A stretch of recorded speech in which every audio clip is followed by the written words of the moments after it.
meus amigos e meus irmãos, tudo bem com vocês? Que a graça de nosso Senhor Jesus Cristo, o amor de Deus o Pai, a comunhão do Espírito Santo sejam com todos vocês. O tema de hoje é: quem é a pedra sobre a qual a igreja será edificada? Que se encontra em Mateus capítulo 16, o versículo 18. Mas, antes de continuar, gostaria de pedir a sua ajuda. Dê um like, se inscreva no canal e ative as notificações. Bom, vamos orar? Bendito és tu, Senhor nosso Deus, Rei do Universo. Queremos pedir a unção do teu Espírito Santo e abra nossa mente para entender o estudo de hoje. É o que pedimos, em nome de Jesus. Amém.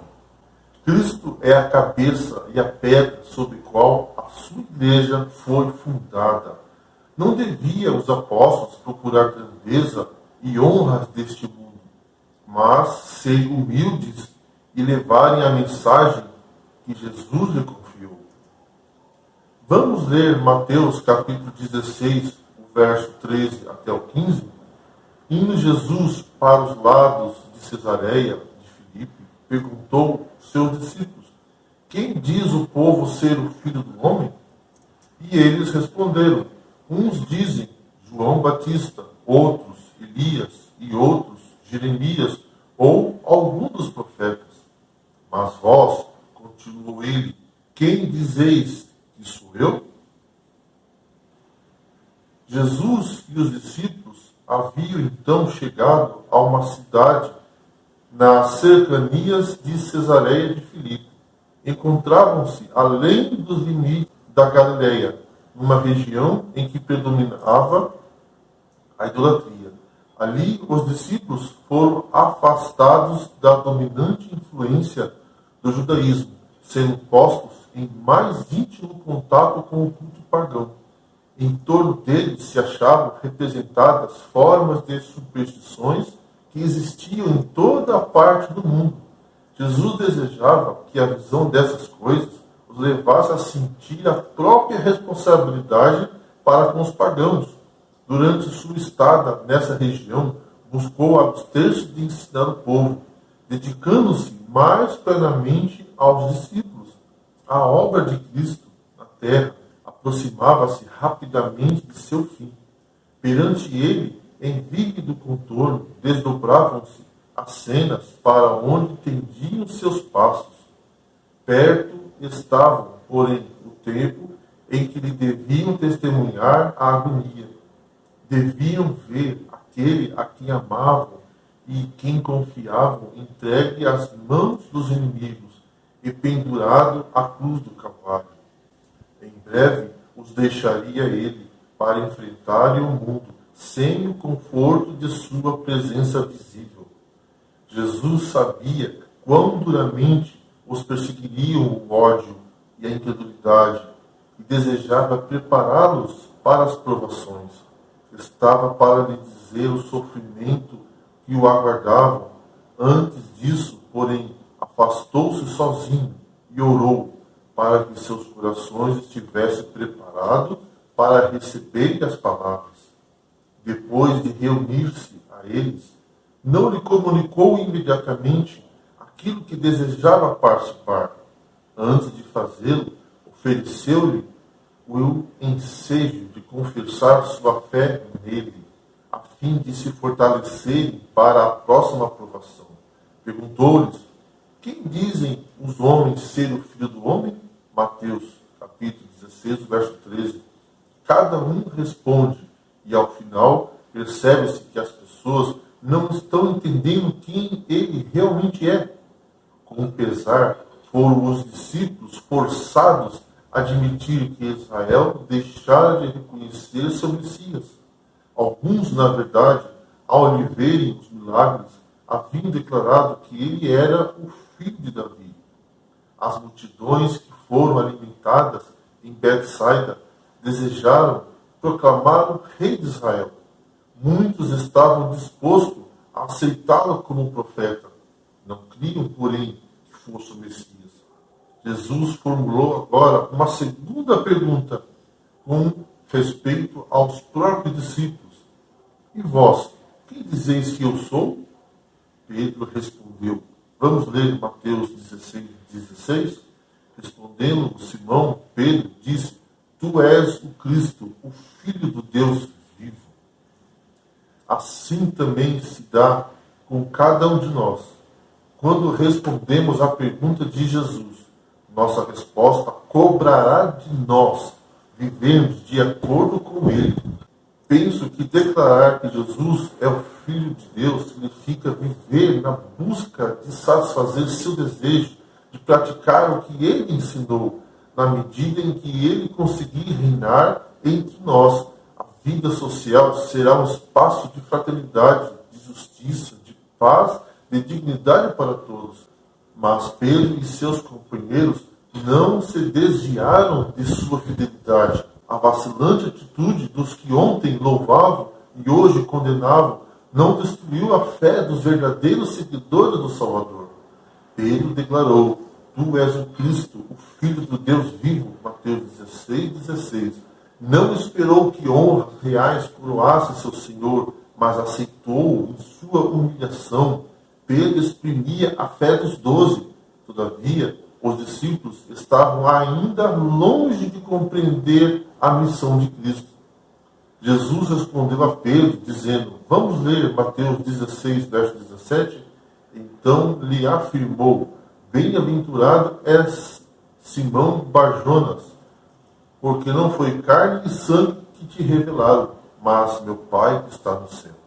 A verdade confessada por Pedro é o fundamento da fé do crente. É aquilo que o próprio Cristo declarou ser a vida eterna. Enquanto a multidão se baseava na carne, na razão e na capacidade intelectual para avaliar Jesus, o apóstolo Pedro valeu-se da revelação dada pelo Pai Celeste para expressar sua visão a respeito do Senhor. Pedro jamais poderia ter usado sua razão para chegar a esta resposta, pois nela está encarnada a mais pura verdade e a revelação da Trindade. Tu és o Cristo, o Filho do Deus vivo. Mateus 16:16. Vamos ler Mateus 16:18? Eu te digo que tu és Pedro, e sobre esta pedra edificarei a minha igreja, e as portas do inferno não prevalecerão contra ela. Numa análise superficial, a passagem parece apoiar a teologia católica acerca da edificação da igreja cristã sobre Pedro, sendo este o primeiro Papa. No entanto, ao longo do estudo, percebe-se que esta é uma interpretação não exegética do texto. O próprio Pedro, em sua primeira epístola, vamos ler 1 Pedro 2, 4 e 6, chegando vós para ele, a pedra que vive, rejeitada sim pelos homens, mas para com Deus eleita e preciosa. Por isso está na Escritura, eis que ponho em Sião uma pedra angular, eleita e preciosa, e quem nela crer não será de modo algum envergonhado. Ele afirma ser Cristo a pedra que vive, sobre a qual os crentes são edificados, tornando-se pedras que vivem, e assim a igreja de Cristo é edificada, obtendo a sua vitória. O nome de Pedro vem do grego Petros, que significa uma pedra pequena. Sendo assim, ele não poderia servir como fundamento. Jesus queria dizer que somente uma pedra, uma rocha, seria suficiente para a base da igreja. Pedro era apenas um débil e falível ser humano. Vamos ler Lucas 22, 59 até o 61? E tendo passado cerca de 1 hora, outro afirmava, dizendo, também este verdadeiramente estava com ele, porque também é galileu. Mas Pedro insistia, homem, não compreendo o que dizes. E logo, estando ele ainda a falar, cantou o galo. Então, voltando-se, o Senhor fixou os olhos em Pedro, e Pedro se lembrou das palavras do Senhor, como lhe dissera, hoje 3 vezes me negarás antes de cantar o galo. No entanto, Cristo era infalível, perfeito, e com tal fundação, as portas do inferno não poderiam prevalecer contra a igreja. Poderia haver uma igreja sem Pedro, mas não haveria nenhuma igreja sem Cristo. Jesus, sozinho, é detentor dessa posição singular de rocha fundamental. A igreja foi edificada sobre alguém contra a qual as portas do inferno não podiam prevalecer. Porém, precisamos sempre lembrar que a pedra angular é Jesus. Mateus 21, 42. Aqueles que afirmam isso argumentam que Jesus não disse a Pedro: sobre ti edificarei a minha igreja. Portanto, não era sobre a pessoa de Pedro que a igreja seria construída, mas sim sobre a confissão que ele acabara de dizer: tu és o Cristo, o Filho do Deus vivo. Mateus 16, 16. Não se pode separar Pedro de sua confissão, pois foi devido a isso que Jesus declarou a edificação de sua igreja. Essa declaração da divina filiação de Cristo é a base da igreja. O motivo pelo qual Pedro fez sua confissão foi a fé que tinha em Jesus como o Cristo, o Messias. Foi ele quem deu voz à fé dos discípulos. A igreja de Jesus só permanecerá existindo sob a base da fé em Jesus como Messias. Vamos ler Efésios 2, verso 20. Edificado sobre o fundamento dos apóstolos e profetas, sendo ele mesmo, Cristo Jesus, a pedra angular. É um erro pensar que Jesus deu esse privilégio a Pedro. De certa forma, todos os apóstolos tiveram um papel fundamental na construção da igreja. Efésios 2, verso 20. Mas a posição de primazia é reservada somente para Cristo. Cristo é chamado de pedra angular. 1 Pedro 2, versos 6 e 7. Se Cristo é a pedra angular, como poderia ser Pedro a rocha sobre a qual a igreja é construída? Na teologia de Pedro, Jesus é a pedra viva sobre a qual somos edificados espiritualmente e eclesiasticamente. Assim como Paulo, Pedro tinha bem claro que a pedra é Cristo Jesus. Vamos ler Mateus 16, verso 19. Dar-te-ei as chaves do reino dos céus. O que ligares na terra será sido ligado nos céus. E o que desligares na terra terá sido desligado nos céus. As chaves do reino dos céus são as palavras de Cristo que abrem e fecham a casa de Deus. Todas as palavras das Santas Escrituras são dele e acham-se aqui incluídas. Ligam os homens à igreja ou dela os desligam. São os princípios do Evangelho na condição de salvação, aceita ou rejeitada pelos homens. Essas palavras têm poder para abrir e fechar os céus. Declaram as condições sob que os homens são recebidos ou rejeitados. Assim, a obra dos que pregam a palavra de Deus é um cheiro de vida para a vida ou de morte para a morte. Sua missão há de ser repleta de resultados eternos. Pedro abriu com a chave da palavra de Deus as portas do reino dos céus. Há 13.000 pessoas que se converteram. Atos capítulo 2, versículo 14 até o 41. Esse privilégio não foi apenas concedido a Pedro, mas a todos os discípulos. Mateus 18, versículo 18. Se Jesus houvesse delegado qualquer autoridade especial a um dos discípulos, de preferência aos outros, não os encontraríamos tantas vezes questionando acerca de quem seria o maior. Eles seriam submetidos ao desejo do Mestre e honrado aquele que ele escolhera. Vamos ler Marcos 9, 33 e 34. Tendo eles partido para Cafarnaum, estando ele em casa, interrogou os discípulos: de que é que discorreis pelo caminho? Mas eles guardaram silêncio, porque pelo caminho haviam discutido entre si sobre quem era o maior. Por duas vezes se levantou entre os discípulos o problema de quem entre eles tinha primazia. Tal problema jamais se levantaria se Cristo tivesse estabelecido a Pedro como superior a eles. Sendo Pedro o dirigente, seria a pessoa que enviaria outros.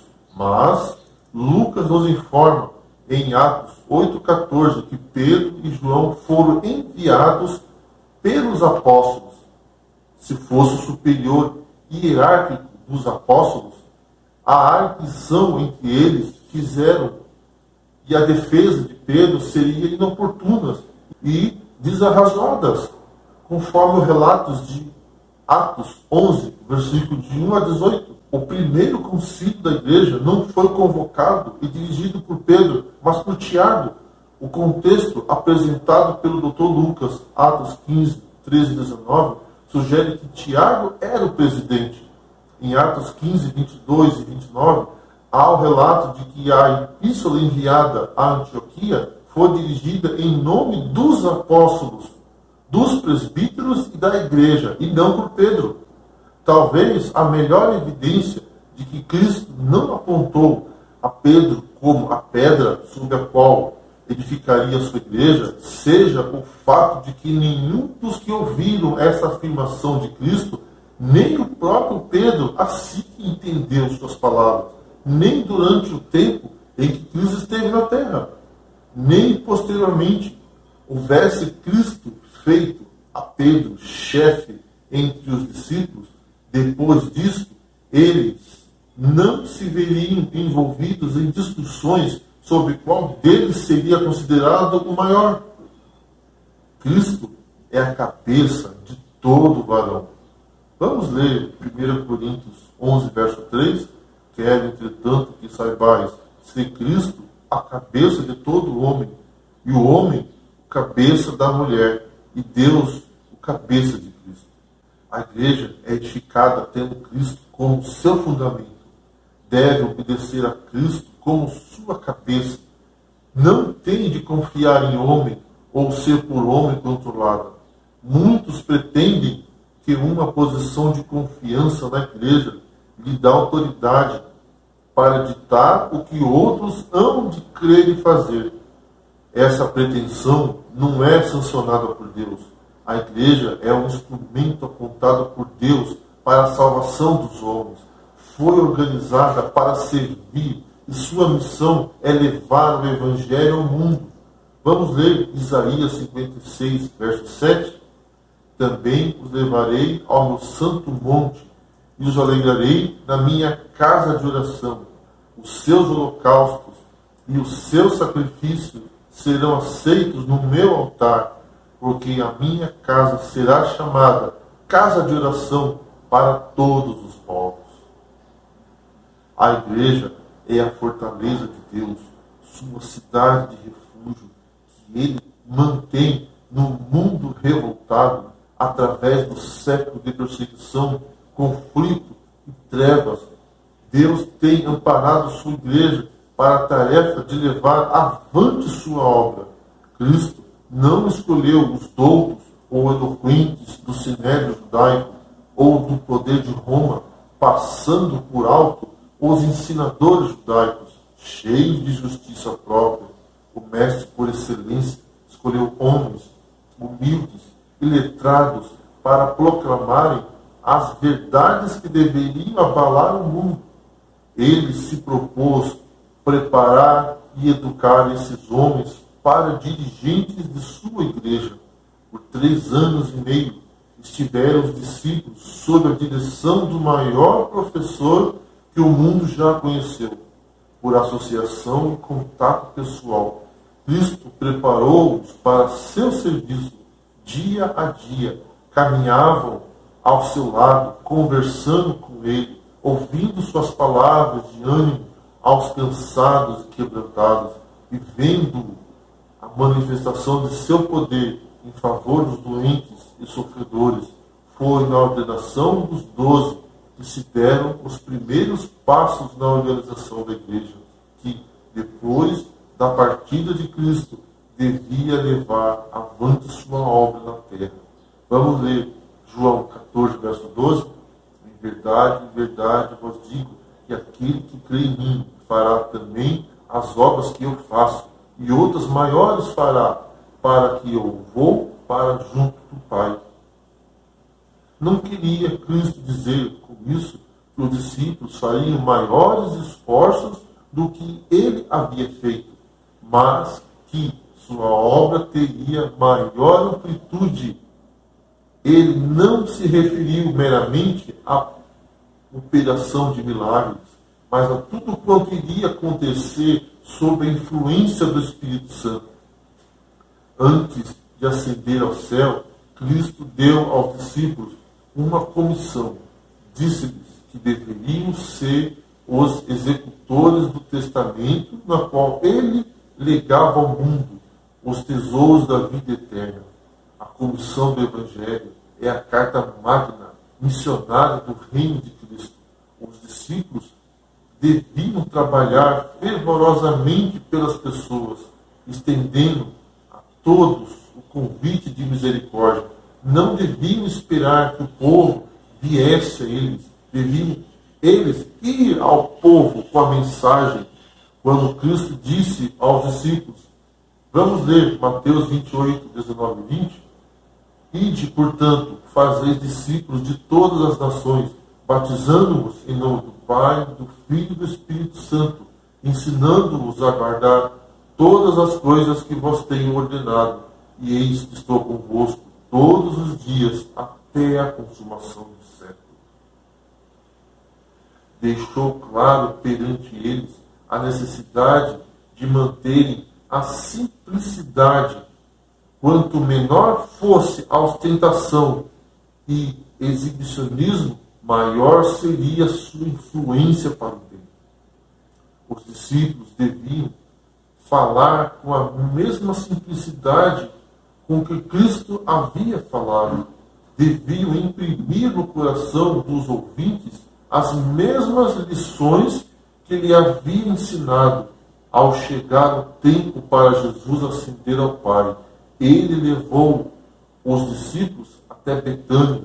Ali parou e eles se agruparam em torno dele, com as mãos estendidas para abençoar, como assegurar-lhe seu protetor cuidado. Vagarosamente subiu dentre eles. Vamos ler Lucas 24, 51. Aconteceu que, enquanto os abençoava, ia se retirando deles, sendo elevado para o céu. A promessa da segunda vinda de Cristo deveria ser conservada sempre viva na mente de seus discípulos. O mesmo Jesus, a quem viram subir ao céu, viria outra vez para receber aos que na terra se entregam ao seu serviço. A mesma voz que ele disse, estou convosco todos os dias até a consumação do século. Mateus 28, verso 20, lhe daria as boas-vindas à sua presença no reino celestial. Não quer você hoje aceitar o convite de Jesus e aceitá-lo como seu Salvador e fazer parte do povo de Deus e levar essa mensagem a todas as pessoas do mundo? Enquanto se diz hoje, se ouvides a sua voz, não endureçai os vossos corações. Hebreus 3, verso 15. Vamos orar.